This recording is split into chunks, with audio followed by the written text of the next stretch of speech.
Hello, this is Deborah with Black Education TV. Earlier this week, I had a couple of thoughts resting on my mind as I observed people. You know, as you go places, go here, you go there, and you just observe people and you look at them.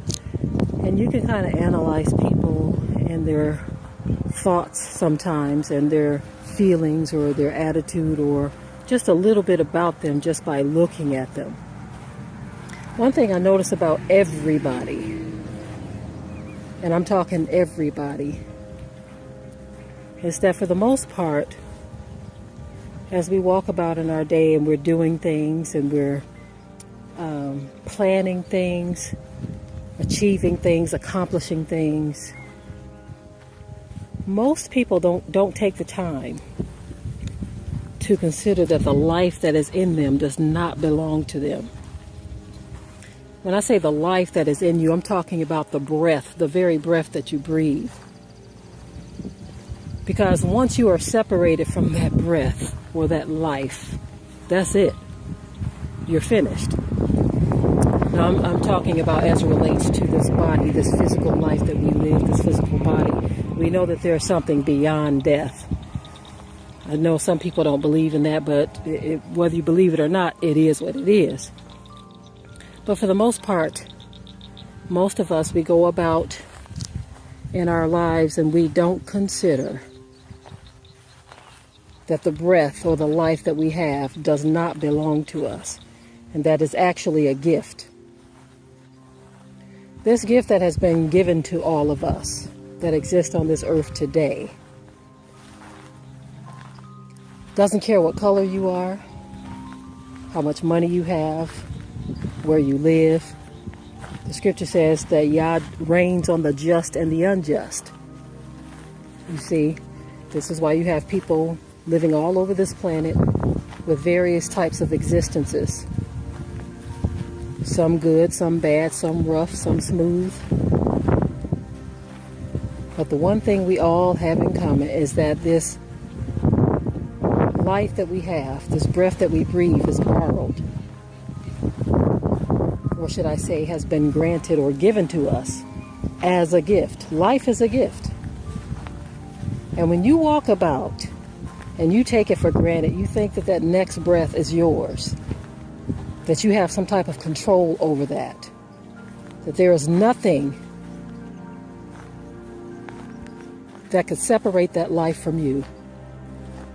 As I'm walking down towards the water here, I see a snake slithering his way over there. Usually, for me, that would have meant running really fast in the opposite direction. But thanks to Sister Kay and a few others, I don't have to panic about those things. Just, know my place. I'm not going to get too close to him nonetheless. He's made his way all the way over here. Let's see if I can zoom in. Even the life that he lives doesn't belong to him. I don't know if you all can see that, but there he is, slithering. He is slithering. And it's very foreign. It's a very foreign thing for Deborah to be going after a snake. But there he is, slithering, making his way. Yeah, okay, let me get back to what I'm talking about now. Okay?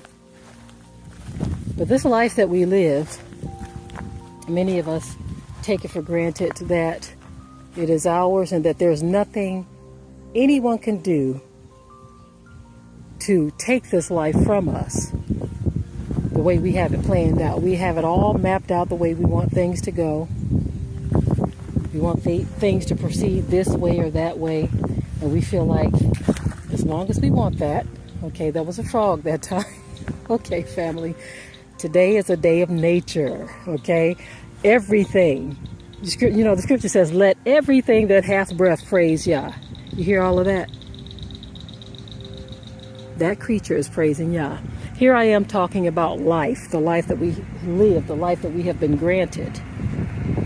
We take it for granted. The life that we have been given, we take it for granted. But even these creatures, they know, and they are thankful and grateful, and they go in the flow of where they're supposed to, because they know That snake went away from me because he knows that it is within my power to take his life. You see, they understand that. The creatures that Yah have created, they understand that. But we as so-called advanced species, human beings and all of that, walk about in this pride as if this life belongs to us and that the control of this life is in our hands. Now, we can say on a small degree that it is. Only on a small degree, if you only understood how much. I mean, of course, you feed this body to keep it alive. You nourish it, you give it water or liquid, whatever it needs to survive. You clothe it, you keep it warm when it's cold. You cool it off when it's hot. You do all those things that this body needs. But what we don't realize is that the power of Yah is of this sort. That you can live the best and most healthy life a person can live. And the breath of life can just be snatched right from you. Just like that, in the twinkling of an eye. I'm so grateful to the Most High for all that He has done for me. I thank Him for healing my body. I thank Him for the life that is in me. And I think we need to understand, we need to look at the animals. Consider how they do things. Consider how they trust and believe. You know how the scripture says His eye is on the sparrow? That sparrow doesn't get up every morning worried about how he's going to live that day. He just goes about and does what he's supposed to, you see. But we, as those who call ourselves advanced, we don't even consider the ant. The ant is far more advanced than we are. The creatures of Yah, far more advanced than we are. We have been given dominion over them, but they are far more advanced in terms of being in tune with the order of Yah. We may be advanced as far as the things that we are able to do on this planet, but they are far more in tune with the will of Yah than we are. As I listen to the creatures of the air, the birds, even that snake that I saw, all of the creatures that roam about, they understand the order of Yah. And it's very rare that you see animals, very rare that you see animals fight against the order of Yah. But people do it all the time, always fighting against the order of Yah. And this is why the planet is kicking back. As man drills, digs, and does all these things to tear up and destroy Yah's earth, and they do it with a boastful pride. Whether you're rich or poor, people walk about as if that life belongs to them, and they have not a clue that that life does not belong to them, and that when their appointment shows up, because the scripture says it's once appointed unto man to die, then after that the judgment.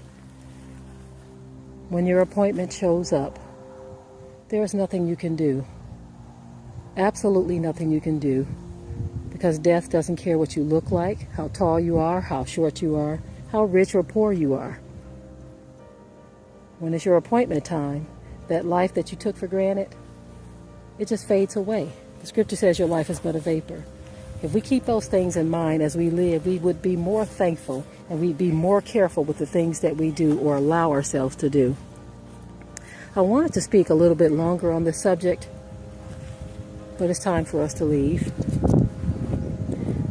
I've been meaning to do this for a few days now. Like I said, I walked about and I observed people as we go out to various places. I'm observing. It's like everyone is happy to be alive, but they don't understand. They just don't grasp where that life comes from. the fact that they are alive. Most people don't even think about that. Most people are so selfish, self-centered, and they can care less why they got up this morning, because they assume that they are. Tomorrow's not promised to anyone.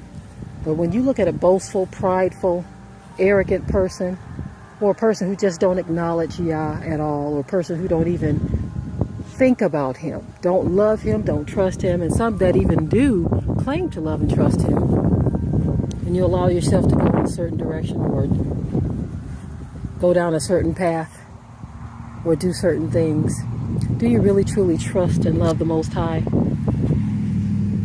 We should all be thankful for our lives. Everyone under the sound of my voice. You didn't get here on your own. I know you think your being here is a result of just your parents coming together. No, it's far more to it than that. Your lights can be turned out by the same one who turned them on. Whether you're rich, poor, black, white, Asian, Latino, whether you're a monkey or an ape, a snake or a fish, a bird or a frog. The breath of life comes from the Most High Yah. I'm just saying that includes you too. And I'm going to close on this note. Let everything that hath breath praise Yah. Shalom, family.